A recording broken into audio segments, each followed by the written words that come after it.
तब अचानक उसे धक्का देकर वहां से हड़बड़ी में कहीं निकल गया। हालांकि रूही को ये बात बड़ी अजीब लगी, लेकिन उसके जाने से उसने थोड़ी चैन की सांस ली। अजीब आदमी है, बिल्कुल पीछे ही पड़ गया था। मैं जितना इससे बचने की कोशिश करती हूँ, ये उतना ही मुझे और तंग करने में लगा रहता है। अच्छा हुआ चला गया। वहां से जाने के बाद चिराग रात भर घर नहीं आया। रूही को अब अलर्ट रहने की जरूरत नहीं थी। वो सुकून से उस कमरे में बैठकर कोई मेकअप वेबसाइट चेक कर रही थी। फिर देखते देखते किसी एक हिडन फोल्डर में अपना पासवर्ड डालकर उसे अनलॉक कर दिया। उसे अनलॉक करते ही स्क्रीन पर किसी की प्रोफाइल दिखने लगी, जिस पर कोई नोटिफिकेशन आया हुआ था। उसने प्रोफाइल पर क्लिक किया तो किसी जानवी शर्मा का मैसेज था। मैसेज में लिखा था, लीना सेठी, आर यू देयर? एक्चुअली मुझे न्यूज मिली है कि आहूजा ग्रुप ऑफ इंडस्ट्रीज अब कॉस्मेटिक्स में भी अपना हाथ आजमाना चाहता है। अगर आप कहें तो कोलैबोरेशन के लिए हम भी अपनी कंपनी का नाम आगे सजेस्ट करते। लीना सेठी रूही का ही दूसरा नाम था और जानवी शर्मा उसकी वही ऑनलाइन फ्रेंड थी जिसके साथ मिलकर रूही अपना कॉस्मेटिक का बिजनेस चलाती थी।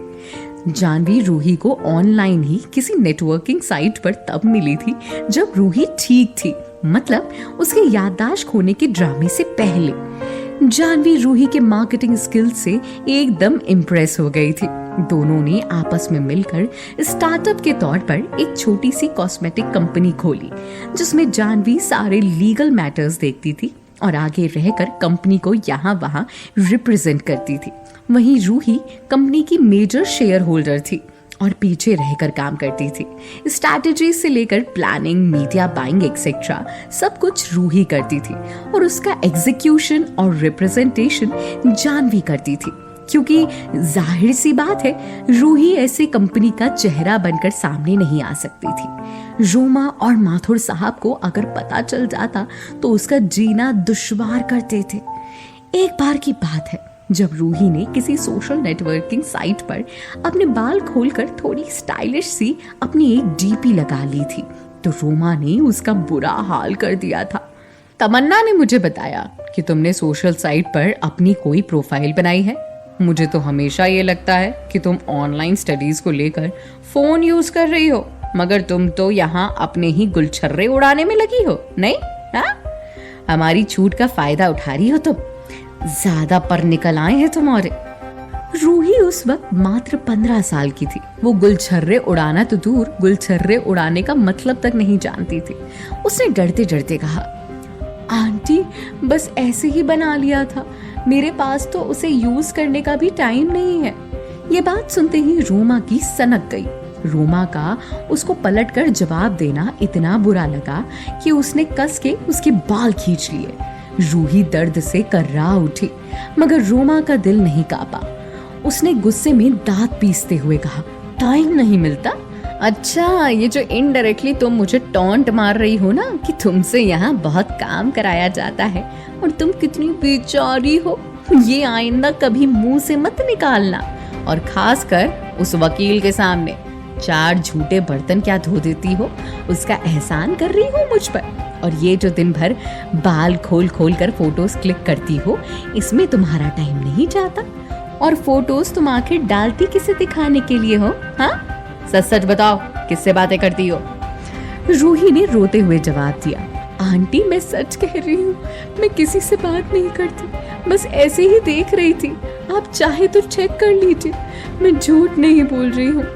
अच्छा, तो अब तुम मुझे अपनी बेगुनाही के सबूत दिखाओगी? उस वकील को देख देख ज्यादा वकालत आ रही है तुम्हें। रुको, तुम ऐसे नहीं सुधरोगी, इसका भी मैं इंतजाम कर देती हूँ। रोमा वैसे ही रूही को बालों से खींचते हुए उसे अपने साथ एक ड्रॉअर के पास ले गई। उसमें से एक कैंची निकाली और जबरदस्ती रूही के आगे के सारे बाल जैसे तैसे काट दिए। रूही बचती रही, खुद को छुड़ाती रही, मगर फिर भी रोमा रुकी नहीं। उसने रूही के बालों का अगला हिस्सा इतना छोटा कर दिया था कि बाल उंगलियों के पकड़ में भी नहीं आ रहे थे। रोमा उसे देखते हुए बोली, अब लगाओ डीपी। रूही ने जब सामने लगे आईने में अपना चेहरा देखा तो कलप कर रोने लगी।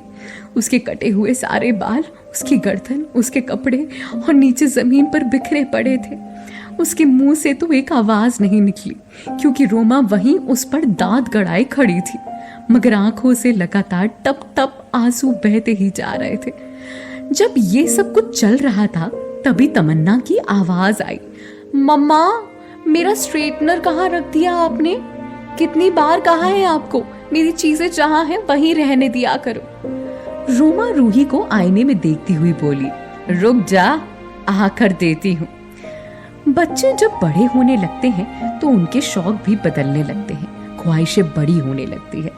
तब ऑयली हेयर और सस्ते कपड़े अच्छे लगने बंद हो जाते हैं। बालों में जेल लगाने का मन करता है, बॉडी पर महंगे परफ्यूम लगाने का मन करता है, सच सवर कर अच्छा दिखने का मन करता है। सीधे साफ लफ्जों में कहा जाए तो वाकई बड़े होने पर निकलने लगते हैं, उड़ने का मन करने लगता है। तब माँ बाप का काम है कि वो अपने बच्चे के उड़ने की दिशा को देखे, ये देखे कि वो कहीं रास्ता ना भटक जाए, ना कि उसके पर को ही काट दे। बस इन्हीं कारणों से रूही को अपना ये बिजनेस छुप छुप कर चलाना पड़ा। दोनों ने इसी कंपनी को अपना 200% दिया था, इसीलिए अब तक सब कुछ स्मूथली चला आ रहा था।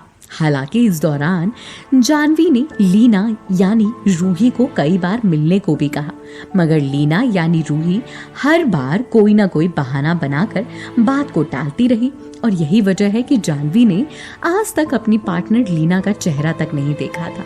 लेकिन इस बात से उसे शायद ही फर्क पड़ता हो, क्योंकि उसे जिस बात से फर्क पड़ता था वो रूही बखूबी कर रही थी, और वो था कंपनी को प्रॉफिट देना। रूही ने फाइनली अपनी लीना सेठी की आईडी से जानवी के मैसेज का रिप्लाई करते हुए लिखा कि मुझे नहीं लगता कि हमें इतनी जल्दबाजी दिखाने की जरूरत है, क्योंकि आहूजास कॉस्मेटिक्स के सेक्टर में अभी भी न्यूबीज है, नए हैं। एक बार उनका मार्केट ग्राफ समझ आ जाए फिर कुछ देखेंगे, तब तक रुक जाते हैं। जानवी ने रिप्लाई किया, ओके नीला, जैसा तुम्हें ठीक लगे। रूही ने फिर वापस रिप्लाई करते हुए कहा, अच्छा चलो लेट्स ट्राई। उनको तुम इस बात के लिए अप्रोच करो कि मार्केट में जो उनका पहला लॉट आएगा उन प्रोडक्ट्स का सारा रॉ मटेरियल हमारी कंपनी की तरफ से जाएगा।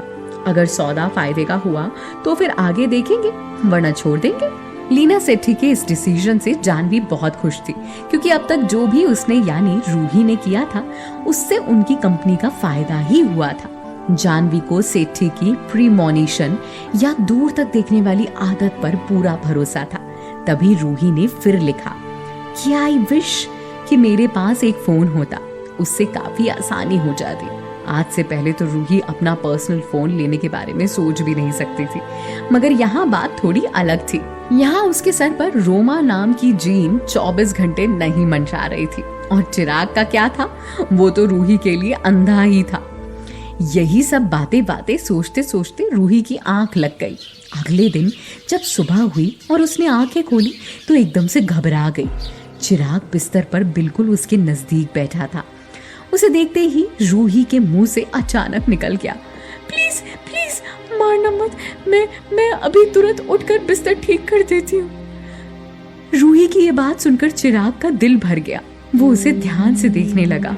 खैर वैसे तो रूही उसके सामने बच्चे होने का नाटक कर ही रही थी, पर ये नाटक नहीं सच था। इस बात में सच्चाई थी। दरअसल आपका अतीत आपके दिमाग पर इतना गहरा असर छोड़ता है कि उसका नतीजा आगे कई सालों तक आपके बर्ताव पर नजर आता है। रूही का इस तरह से डर जाना भी रोमा का ही किया धराया था। कभी कभी जब रूही को उठने में 10 मिनट की भी देरी हो जाती तो रोमा उसे थप्पड़ मार कर उठाती थी और फिर सजा के तौर पर सुबह का नाश्ता तक नहीं देती थी। ये सारी बातें रूही के दिमाग में गहराई से बैठ चुकी थी, जो वक्त बेवक्त उसे परेशान करती थी। रूही का ऐसा घबरा जाना चिराग को बहुत अजीब लगा। हालांकि वो तुरंत ही ये बात समझ गया कि आखिर ऐसा क्यों है, और वो इसीलिए क्योंकि उसने माथुर्स के घर का सारा हाल लेने के लिए रूही के घर के काम करने वाली एक बाई को पैसे देकर सारी इंफॉर्मेशन निकलवाई थी, जिससे उसे पता चला कि रूही को सालों तक बुली किया गया है। मगर इस बात का एग्जैक्ट रीजन उसे अब तक समझ नहीं आया था कि आखिर रूही पागल होने का नाटक क्यों कर रही थी। चिराग ने आराम से उसे भरोसा दिलाते हुए कहा, इट्स ओके, तुम घबराओ मत, मैं नहीं मारूंगा तुम्हें, तुम यहीं आराम से बैठो, ये सब नीलोफर कर देगी, मैं अभी उसे भेजता हूं। ये बोलकर चिराग ने अपनी छड़ी खोली और कमरे के बाहर निकल गया। चिराग का उससे इतने सुलझे तरीके से बात करना रूही को बहुत अजीब मगर कहीं ना कहीं अच्छा भी लगा। लेकिन खैर उसने इस बारे में ज्यादा सोचा नहीं, क्योंकि वो अभी इन सब बातों में नहीं पड़ सकती थी। उसने मन ही मन सोचा, इन सब बातों पर ध्यान मत दे रूही, जो काम फिलहाल जरूरी है वो कर, लेकिन वक्त बेवक्त तो ये मेरे पास ही मंडराता रहता है, क्या करूं?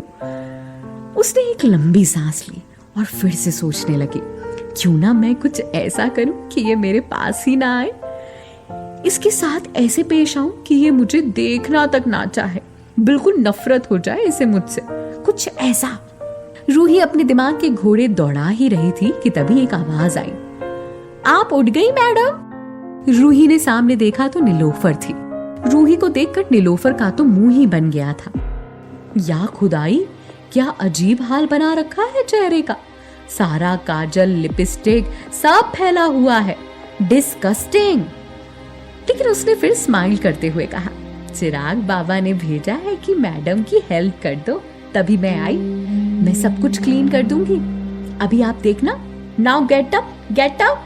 रूही को नीलोफर का तरीका थोड़ा रूखा और बेजार लगा। आखिर वो अहुजास के घर की मात्र एक नौकरानी ही तो थी।